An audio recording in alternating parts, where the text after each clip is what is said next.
원전 관련된 뉴스들이 속속 나오고 있습니다. 특히나 그 가운데서도 SMR, 소형 모듈 원자로 전 세계가 주목하고 있는데요. 한국형 SMR 어떤 기업들이 있는지, 그리고 현재 주목받고 있는 이유는 무엇인지 최근 나오고 있는 뉴스까지 모아 이야기 나눠보도록 하겠습니다. 원전주들이 한때는 막 태조 이방원 이러면서 그때 그 맨 마지막 원이 원전이었잖아요. 그때는 많이들 보셨을 텐데 잠잠하다가 이번 주에 다시 원전주들을 좀 들여다보게 되더라고요. 뉴스가 나왔죠. 수주 소식부터 일단 좀 알려주세요. 네, 최근에 이제 다시 또 원전과 관련해서 후쿠시마 오염수 이외에도 다시 이제 SMR 관련해서 수주 소식이 들려왔는데요. 수주 소식부터 간단하게 정리를 해드리도록 하겠습니다. 미국의 미시간주에는 펠리세이드 원전이라는 부지가 있어요. 미시간주 전력의 한 6% 정도를 공급을 하고 있었는데요. 작년 5월에 가동이 영구적으로 중단이 됩니다.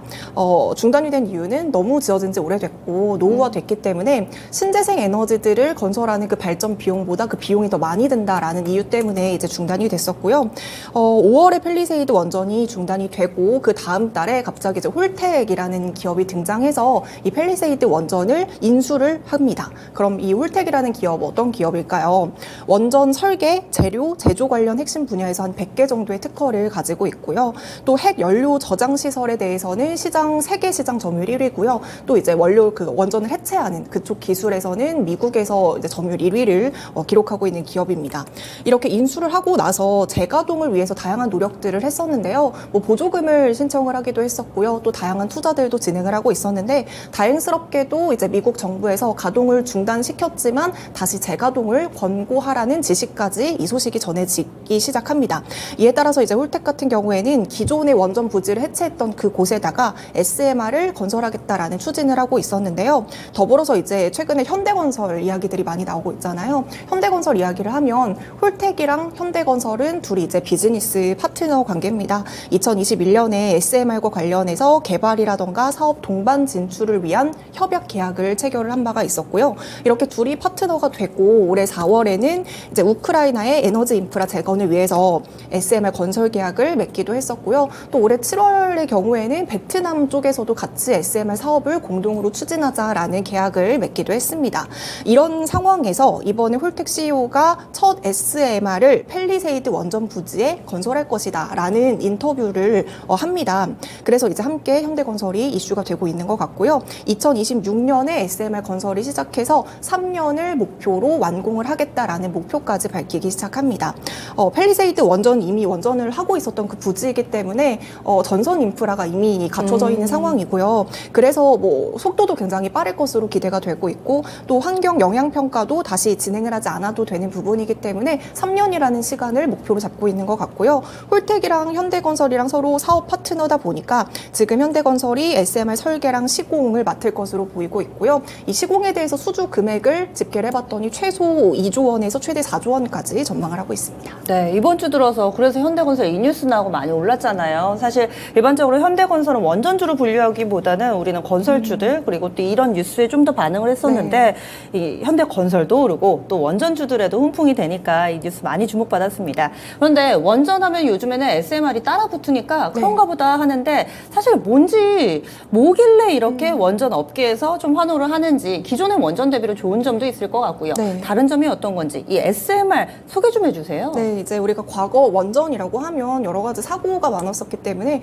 굉장히 위험하다 이런 인식도 있었고요. 또 친환경적이지 못하다라는 인식들도 굉장히 많았습니다. 하지만 우리가 우크라이나 전쟁을 겪으면서 에너지 안보에 대한 중요성이 굉장히 커졌고요. 또 여러 가지 경제성 등을 이유로 다시 원전이 주목을 받고 있는 상황이고요. 그 중에서도 SMR과 같이 새로운 원자력 발전 기술에 대해서는 기존의 우리가 전통적인 대형 원전과 비교해서도 위험성이 훨씬 더 낮고 환경적으로도 훨씬 더 친환경적이고 효율까지 잡았기 때문에 차세대 에너지로 꼽히고 있습니다. 그래서 주목을 받고 있는 분야인데요. 그렇다면 구체적으로 이 SMR이 무엇일까요? 이 SMR은 스몰 모듈러 리액터입니다. 앞에 스몰이 붙었죠. 그래서 소형 모듈 원자로라고 생각을 해주시면 될 것 같은데요. 우리가 기존에 알고 있던 그 대형 원자로를 작게 축소했다고 보시면 되겠습니다.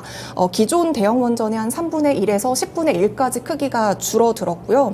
규모가 작아졌기 때문에 대형 원전에 한 100만 개 정도의 부품이 들어갔다면 SMR 쪽에는 한 1만 개 정도의 부품이 100분의 1이네요. 네, 그렇죠. 훨씬 많이 줄어들었다고 생각해 주시면 될 것 같고요.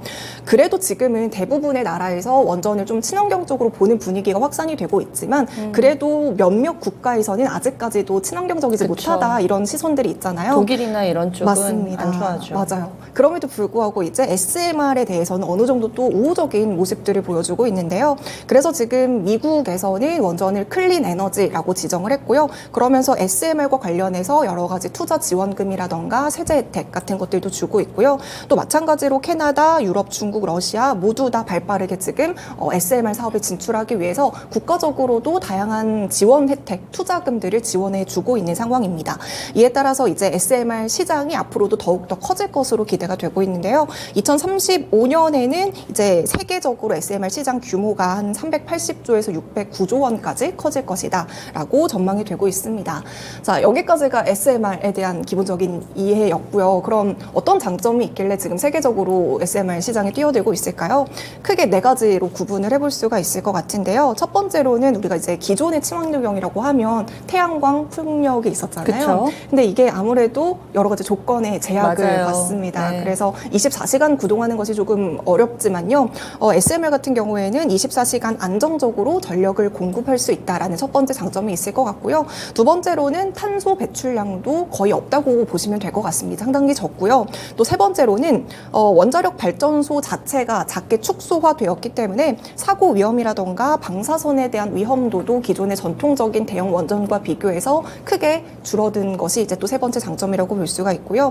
또 마지막 가장 큰 장점은 이미 이제 지어져 있던 인프라를 그대로 활용을 할 수 있습니다. 그래서 건설 비용이라던가 시간이라던가 이런 부분들을 상당히 축소시킬 수 있고요.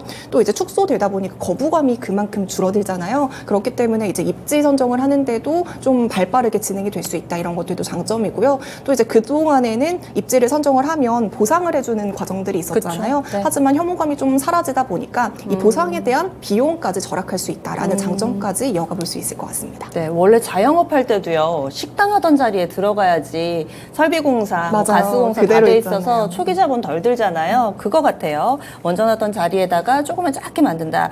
이렇게 할 수 있었으면 진작 이렇게 하지. 뭐 이런 생각도 좀 들기는 하는데, 게다가 부품이 100분의 1이 들어가면 캐파도 100분의 1인가? 뭐 이런 점도 사실 궁금하긴 합니다. 그러면은 지금 가장 좀 저는 솔깃했던 게 친환경이라고 얘기를 해주셨는데, 그렇다면 작게 만들기 때문에 방사능으로부터 좀 안전한 건가? 이게 어떻게 가능할까요?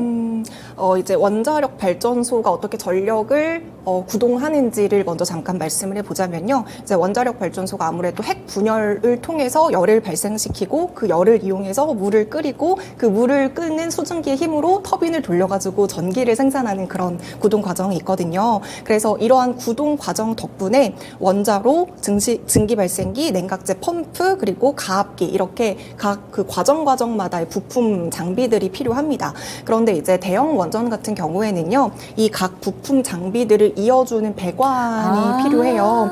그래서 이 배관과 배관을 연결하는 구조다라고 보시면 될 것 같은데요. 하지만 이 배관이 연결하는 과정도 굉장히 좀 복잡하고 위험도가 상당히 큽니다. 특히나 이제 이 장비 자체가 튼튼해도 배관이 노후화되면 이 틈이 벌어지게 되거든요. 특히나 자연재해에 굉장히 취약합니다. 그래서 조금만 틈이 벌어져도 그 사이로 방사선 물질들이 유출될 수 있다. 이런 단점들, 위험성들이 있었거든요. 하지만 SMR 같은 경우에는요, 일체화되어 있습니다. 그래서 배관이 따로 필요하지 않아요. 그래서 이 배관이 누출될 위험성도 없다고 보시면 되는 것 같고요. 그렇기 때문에 방사능 유출 위험이 대형 기존의 원전보다 훨씬 더 작다라고 생각을 해주시면 될 것 같고요.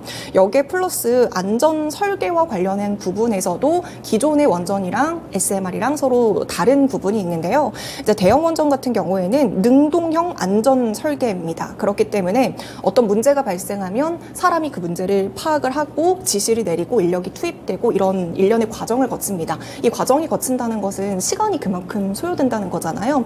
이 시간 소요 때문에 또 문제가 커질 수가 있고요. 어찌됐건 사람이 투입돼서 하는 일이다 보니까 실수를 할 수가 있어요. 이 대처에 대한 미흡함 때문에 이 사고의 여파가 조금 더 커질 수 있다라는 단점이 있습니다.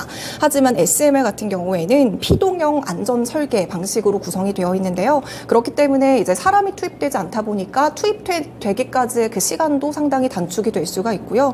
뭐 추가로 뭘 해야 되는 일이 없습니다. 그냥 자연적으로 중력이라던가 끓는 점이라던가 증기압 이런 자연적인 힘을 통해서 자동적으로 이제 핵연료들을 냉각을 시키고 방사선 물질을 방지하고 이렇기 때문에 훨씬 더 사고에 대한 위험성도 적다고 생각해 주시면 되겠습니다. 아, 그 파이프가 안 들어간다는 게 상당히 좀 획기적이네요. 네. 우리가 원전 얘기하면은 피팅주들, 이 기자재 관련주로 피팅주 당연히 보는데 그러면 피팅주들은 SMR 관련해서 오를 때 약간 좀 여러외로 해야 되나? 뭐 이런 궁금증도 일단은 좀 생기고요. 네. 이 이음새 부분이 없어서 그래서 안전하다 얘기를 좀 해주시네요. 그리고 두 번째 궁금증 그럼 해소해 보겠습니다. 네. 아까 전에 부품이 100분의 1, 네. 캐파도 그럼 100분의 1인가? 생산성 측면에서는 100분의 1이면 안 만들 것 같은데요. 아, 그렇죠. 이제 원래는 네. 대형 원전의 기준이 처음에는 이제 700메가와트로 시작을 했어요. 근데 이제 700메가와트에서 1000으로 늘어나고 또 이제 1000에서 1400으로 계속해서 이제 대형화되기 시작했는데요.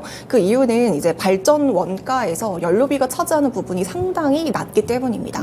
우리가 유연탄이라던가 천연가스는 가격의 급등락이 굉장히 심하잖아요. 네. 하지만 우라늄의 경우에는요, 굉장히 가격대도 안정적으로 유지가 되고요. 심지어 이제 구입 가격 같은 경우에도 킬로와트 시당 10원 이내이기 때문에 이 세상에 존재하는 모든 원료 중에서 가장 저렴한 원료다라고 이제 왜 그런지 알 평가를 것 같아요. 받기도 하고 있어요. 우라늄은 진짜 그 원자력 사용하는 데가 수요처가 제한될 것 같기는 하다라는 생각이 좀 들긴 듭니다. 네, 그래서 이제 이렇게 10원 이내로 굉장히 저렴한 원가인데요. 그래서 이제 규모를 늘리면 늘릴수록 대규모를 할수록 이제 원가가 더 낮아지게 되는 거겠죠.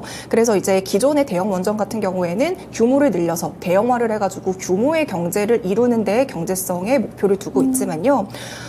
이런 장점이 있지만 또 반대로 규모가 커지면 커질수록 그 방사성에 대한 그 폐기 물질이 그쵸. 상당히 많이 늘어납니다. 그리고 이제 무엇보다 가장 큰 단점이라고 할 수 있는 건 크게 지으려면 돈이 많이 필요해요. 그렇죠?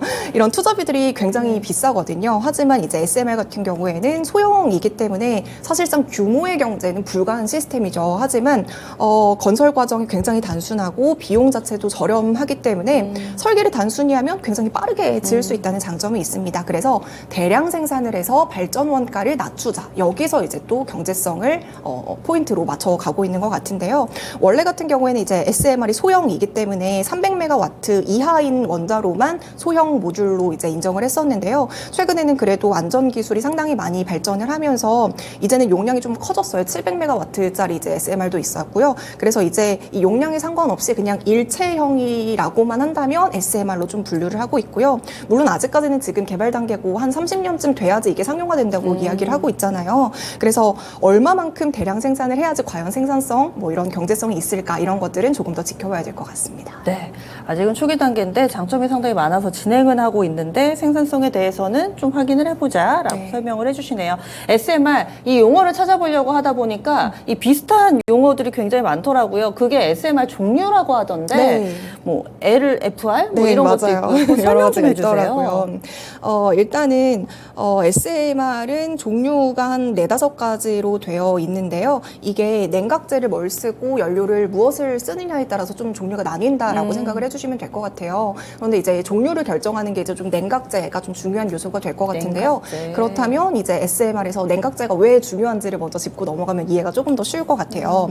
제가 아까 전에 원전에서 전기를 생산하는 게 핵분열 과정에서 열이 발생하고 그 열의 힘으로 터빈이 돌아가고 그러면서 전기가 발생한다고 말씀을 드렸잖아요. 하지만 열의 힘으로 전기를 발생시키는 건 맞지만 이 열의 온도가 높아지게 되면 그 내부에 있던 핵 연료가 녹아내릴 수 있습니다. 그래서 함께 냉각을 해주는 과정도 함께 필요하거든요. 이게 핵 연료가 녹아내리면 방사성 그 그쵸. 물질이 유출이 될 수 네. 있다라는 위험이 있기 때문에요. 그렇기 때문에 냉각을 하는 과정들이 굉장히 중요한 단계라고 볼 수가 있는데요. 일반적으로 우리가 기존의 대형 원전에서는 주로 냉각제로 사용되던 게 물이었어요. 물은 가장 쉽게 구할 그쵸. 수가 있잖아요. 네. 그리고 이제 열 전도율도 굉장히 높기 때문에 냉각에도 적합한 물질입니다. 그래서 우리가 기존의 원전 시설하면 대부분 해안가 바다 쪽에 근처에, 있잖아요. 그쵸? 네. 그게 바로 그 이유 때문이라고 보시면 될 것 같고요. 이게 물로 사용하면 냉각제를 물로 사용하면 이제 3세대라고 보시면 되고요. 물 이외에 다른 물질들을 사용하면 4세대라고 볼 수가 있는데 최근에는 물 이외에도 납이라던가 헬륨이라던가 질소, 소듐 굉장히 다양한 소재의 냉각제들이 사용을 하고 있습니다. 이 냉각제마다 좀 장단점이 있다고 보시면 될 것 같은데요. 이제 어떤 네. 종류가 있는지 물어봐 주셨잖아요. 네. 이제 네 가지가 있습니다. 일단 뭐 LFR 같은 경우에는 납, 냉각, 고속로라고 하는데요. 냉각제로 납을 사용하기 때문에 납, 냉각, 고속로라고 이제 생각을 해주시면 될 것 같아요.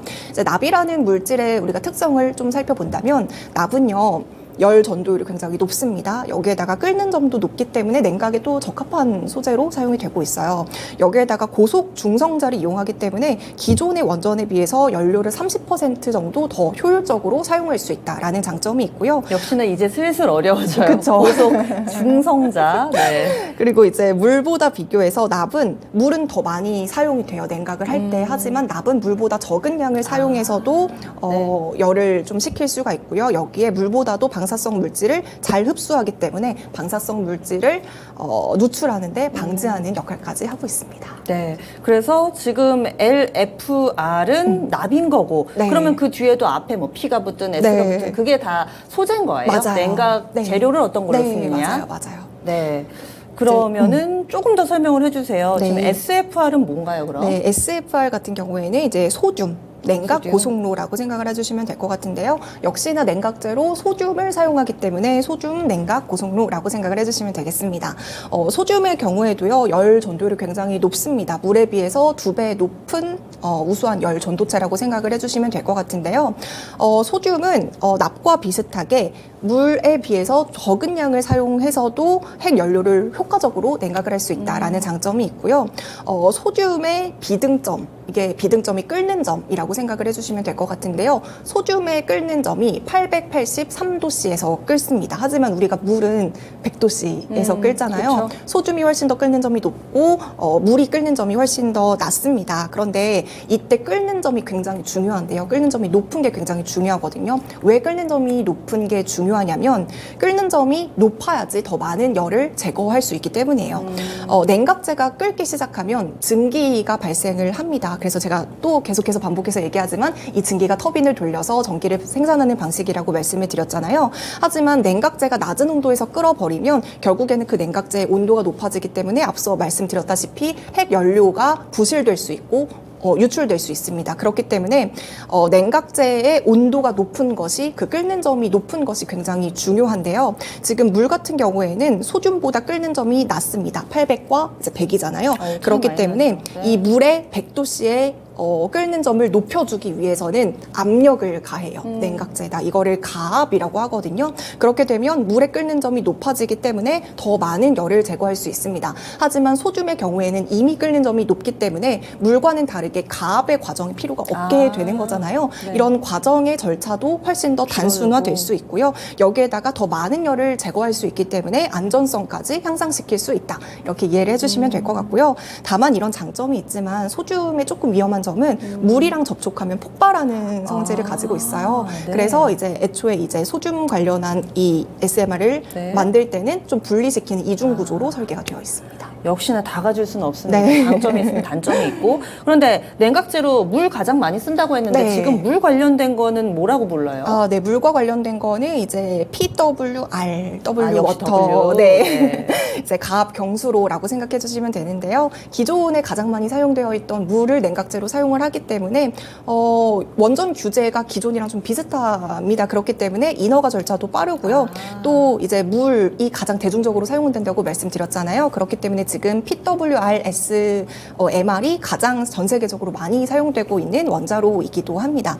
장점은 뭐 구조가 단순하고 건설비가 저렴하고 운전 절차도 간단하다 이런 것들이 장점으로 꼽히고 있고요. 하지만 제가 또 앞서서 말씀드렸지만 끓는 점이 앞서 이제 말씀드렸던 소듐이나 이런 것보다 낮습니다. 그래서 가압을 해야 되는 과정이 필요하다라는 단점이 있고요.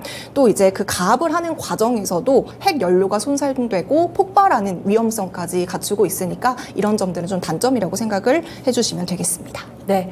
그러면은 이제 종류 냉각제를 무엇으로 쓰느냐, 네. 납, 소듐, 소듐, 물까지 네. 받고 네. 이 정도만 기억하면 되는 거예요. 뭐 4-5가지 종류 있다고 그랬는데 네. 더 알아야 될 종류 어떤 게 있을까요? 마지막으로는 이제 용융염 원자로라고 하는 발음도 어려워요. 그쵸. 용융염 원자로. MSR이라는 SMR의 이제 종류 중에 하나인데요. 이제 용융염이라고 했잖아요. 용융염에서 용융이라는 것은요, 고체가 액체로 바뀌는 현상을 의미합니다. 그리고 이제 염이라고 한다면 염화 나트륨, 염화 칼륨, 염화 리튬 이런 염화 물들을 혼합해서 만든 액체라고 보시면 될 것 같은데요. 제가 용융이 고체가 액체로 바뀌는 현상이라고 말씀드렸잖아요. 이게 우리가 초를 생각하시면 좀 이해가 쉬울 것 같은데 양초가 원래는 딱딱하게 고체이지만 열을 가하면 액체가 그쵸. 되잖아요. 이거를 용융 현상이라고 생각을 해주시면 될 것 같아요. 근데 이제 고체가 액체로 변하는 과정에서도 우리가 열을 흡수를 할 수가 있습니다. 아까 전에 냉각제가 열을 흡수하는 역할을 한다고 했잖아요. 그렇기 때문에 이 용융 현상을 통해서 용융염을 냉각제로도 활용할 수가 있고요. 핵연료로도 동시에 활용할 수 있다라는 장점이 있습니다. 그렇기 때문에 고온에서 녹인 용융염을 평소에는 냉각제로 활용을 하다가 원자로 내부에 뭔가 이상 신호가 딱 생긴다라고 한다면 이 액체 연료가 굳도록 설계가 되어 있기 때문에 누출 사고로부터 굉장히 안전하다 이렇게 보시면 되겠습니다. 네. 이렇게 제가 이제 여러 가지 SMR과 관련한 종류 4가지를 말씀을 드렸는데요. 어떤 냉각제를 사용하느냐에 따라서 종류가 다르고 또 이제 장단점, 특징들이 다르다라고 짚어드렸습니다. 하지만 앞서도 말씀드렸다시피 아직까지는 상용화되지 않았기 때문에 이런 모델들이 실제로 상용화가 되고 나서는 어떤 모델들이 가장 적합하고 가장 유리한지에 대해서 옥석 가리기의 시간이 조금은 몇 년은 더 걸릴 것으로 보입니다. 네. 이렇게 해서 SMR에 대해서 조금은 좀 알아보는 시간을 가졌습니다. 여러분들 지금 오랜만에 들어보시는 과학시간 용어 같은 지금 과학시간 저희 이렇게 1교시 마무리하겠고요. 2교시에서 저희 네. 주식 이야기를 나눠보도록 하겠습니다.